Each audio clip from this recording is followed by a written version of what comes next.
തീരദേശവാസികൾ കടുത്ത ദുരിതത്തിലാണ് ഈ കാലവർഷ പെയ്ത്ത് ആരംഭിച്ചത് മുതൽ വലിയ രീതിയിലുള്ള തിരയിളക്കത്തിൽ അവരുടെ വീടുകളിലേക്ക് അടക്കം വെള്ളം കയറുന്നുണ്ട്. അത് പ്രതിരോധിക്കുന്നതിനായി അവരാൽ ചെയ്യുന്ന കാര്യങ്ങളാണ് അവർ അവിടെ ചെയ്തുകൊണ്ടിരിക്കുന്നത്. നമുക്ക് ആദ്യം ആ തത്സമയ ദൃശ്യങ്ങളിലേക്കും റിപ്പോർട്ടിലേക്കും പോയി വന്നതിന് ശേഷം ചർച്ചയിലേക്ക് കടക്കാം.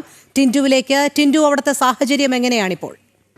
രോഹിണി, ഞാനിപ്പോൾ ചേർന്നത് വെട്ടുകാട്, തിരുവനന്തപുരം വെട്ടുകാട് പ്രദേശത്ത് നിന്നുമാണ്. ഇവിടെ നമുക്ക് കാണാൻ കഴിയുന്ന കാഴ്ച എന്ന് പറയുന്നത് അവർ തന്നെ അവരെ കൊണ്ടാകുന്ന രീതിക്ക് ഈ കടലാക്രമണം തടയാനുള്ള പ്രവർത്തനങ്ങളിൽ അല്ലെങ്കിൽ അത്തരത്തിൽ അവരെ കൊണ്ടാവുന്ന രീതിക്ക് ഇവിടെ ചെറിയ രീതിയിലൊരു കടൽഭിത്തി നിർമ്മിക്കുക. കടൽഭിത്തി എന്ന് പറയുമ്പോൾ കരിങ്കല്ല് കൊണ്ടൊന്നുമല്ല, അവരെ കൊണ്ടാവുന്ന രീതിയിൽ കടൽ തീരത്ത് നിന്ന് മണൽ വലിയ ചാക്കുകളിലേക്ക് കോരി ഈ കടൽക്ഷോഭം രൂക്ഷമാകുന്ന അല്ലെങ്കിൽ ഈ കടൽ കയറുന്ന ആ അതിർത്തികളിൽ വലിയ ചാക്കുകളിലേക്ക് മണലും ക്ലേയും നിറയ്ക്കുന്നൊരു കാഴ്ചയാണ് നമുക്ക് കാണാൻ സാധിക്കുന്നത്. അവരെ കൊണ്ട് തന്നെ രീതിയിൽ, കാരണം അവരുടെ ജീവനും സ്വത്തിനും അവർക്ക് സംരക്ഷണം നൽകുക എന്ന് പറയുന്നത് ഇപ്പോൾ ഈ മത്സ്യത്തൊഴിലാളികളുടെ മാത്രം ഉത്തരവാദിത്തമായിരിക്കുകയാണ്. ആ ഒരു കാഴ്ചയാണ് നമുക്ക് ഈ വെട്ടുകാട് തീരത്ത് നിന്നും കാണാൻ സാധിക്കുന്നത്.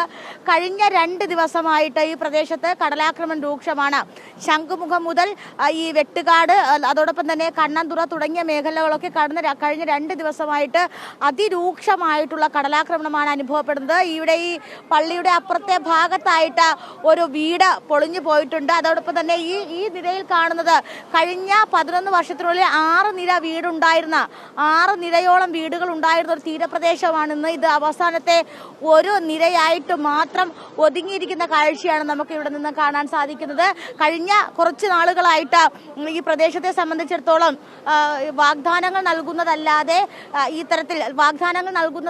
ഇത്തരത്തിൽ ഇവർക്ക് വേണ്ടിയിട്ടുള്ള ഒരു സുരക്ഷിതത്വവും സർക്കാർ നടത്താൻ സാധിച്ചിട്ടില്ല. ചേച്ചി, ഇപ്പോൾ നിങ്ങൾ സ്വന്തമായിട്ട് തന്നെ ഇവിടെ ഇപ്പോൾ ഈ മണൽ നിറയ്ക്കുകയാണ്.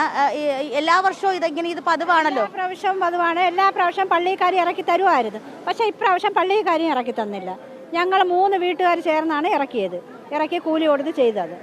ക്ലേ ഇറക്കിയത് എങ്ങനെ നിറയ്ക്കുന്നത്? അപ്പൊ ഈ ക്ലേയും മണ്ണും കൂടെ വണ്ടിയിൽ കയറ്റി കൊണ്ടുവന്ന് ഇവിടെ ചാക്ക് വെച്ചിട്ട് അതിൽ നിറപ്പിക്കും. പൈസ എടുത്തിട്ടാണ് ഞങ്ങളുടെ കയ്യിൽ നിന്നാണ് പൈസ എടുത്ത് കൊടുത്തത്. വേറെ ആരും തന്നിട്ടൊന്നുമില്ല. ഞങ്ങൾ 3 വീട്ടുകാരാണ് ചെയ്തിട്ടുള്ളത്. അപ്പോൾ ഇപ്പൊ എങ്ങനെയാണ്? കഴിഞ്ഞ വർഷത്തെക്കാട്ടി രൂക്ഷമാണോ കടലാക്രമണം? കഴിഞ്ഞ വർഷം ഇത്രയും ഇല്ലായിരുന്നു. കഴിഞ്ഞ അപ്പുറത്തെ വർഷം ഉണ്ടായിരുന്നു, വീടൊക്കെ പോയി. കഴിഞ്ഞ വർഷം ഇത്രയും ഇല്ലായിരുന്നു. ഈ വർഷമാണ് രൂക്ഷമായിട്ടിരിക്കുന്നത്. മന്ത്രി ഉൾപ്പെടെ വീട്ടിൽ വന്ന് ഇത്തരത്തിലുള്ള ഉറപ്പുകൾ നൽകിയിട്ടുള്ളതാണല്ലേ? ഉറപ്പ് പറഞ്ഞിട്ടുണ്ട്. എൻ്റെ പറഞ്ഞിട്ടുണ്ടായിരുന്നു മന്ത്രി. 3 വർഷമായി. എന്താ പറഞ്ഞത്? എൻ്റെ വീട് അകത്ത് കണ്ടിട്ട് പറഞ്ഞു. ഏത് മന്ത്രിയായിരുന്നു വന്നത്? വിദ്യാഭ്യാസ മന്ത്രിയായിരുന്നു. വന്നിട്ട് പറഞ്ഞ് വീട് കുട്ടി പഠിച്ചുകൊണ്ടിരുന്നപ്പോൾ എല്ലാം ചോർച്ചയായിരുന്നു. അവർ വരുമ്പോൾ ഇവിടെ മഴ പെയ്യായിരുന്നു, ചോർച്ചയായിരുന്നു. എത്രയും പെട്ടെന്ന് കൗൺസിലറിൻ്റെ അടുത്ത് പറഞ്ഞ് എത്രയും പെട്ടെന്ന് ഇത് ക്ലിയർ ആക്കി കൊടുക്കണം. പക്ഷേ ആ കൗൺസിലർ അതിനുശേഷം ഇവിടെ വന്ന് ഈ പരിസരത്തൊന്നും വന്നിട്ടില്ല. കൈനസായിരുന്നു. ഇതിപ്പോൾ എത്ര വരി വീടുണ്ടായിരുന്നു ഇവിടെ? എത്ര വീടുണ്ടെന്ന് ചോദിച്ചാൽ എനിക്ക് എണ്ണ. ഈ കടൽ തീരത്ത് എത്ര വരി വീടുണ്ടായിരുന്നു? ഈ വരി ഒരു 3 വീട് കൂടെ പോയിട്ടുണ്ട്. ഇത്രയും സ്ഥലത്ത് 3 വീട് കൂടെ പോയിട്ടുണ്ട്. എന്താ ഇവർ പറയുന്നത്? എന്താ ഈ ഫ്ലാറ്റ് കൊടുക്കും. ഇതുവരെ ഫ്ലാറ്റൊന്നും കൊടുത്തിട്ടൊന്നുമില്ല. തീർച്ചയായിട്ടും ഏറ്റവും പ്രധാനപ്പെട്ട കാര്യം, ഇവിടെ ഒരു 3 വരി വീട് ഈ അടുത്ത കാലത്ത് ഈ കടലാക്രമണത്തിൽ അല്ലെങ്കിൽ കടൽക്ഷോഭം സംഭവിച്ചു പോയത് 3 വരി വീടുകളാണ്. ഏറ്റവും പ്രധാനപ്പെട്ട കാര്യം എന്ന് പറയുന്നത് മത്സ്യത്തൊഴിലാളികളെ സംബന്ധിച്ചിടത്തോളം മത്സ്യത്തൊഴിലാളികളെ ലൈഫ് പദ്ധതിയിൽ അവർക്ക് യോഗ്യത നേടാനോ ലൈഫ് പദ്ധതിയിൽ ഉൾപ്പെടാനോ സാധിക്കില്ല. അവർ വരുന്നത് പുനർഗേഹം പദ്ധതിയിലാണ്. CSR റിസൾട്ടിന്റെ പുനർഗേഹം പദ്ധതിയിൽ വരുമ്പോൾ പുനർഗേഹം പദ്ധതിയിൽ ഒരു ലിമിറ്റഡ് ആൾക്കാരെ മാത്രമേ സെലക്ട് ചെയ്യുകയും അവർക്ക് വീടുകൾ നൽകുകയും ചെയ്യും.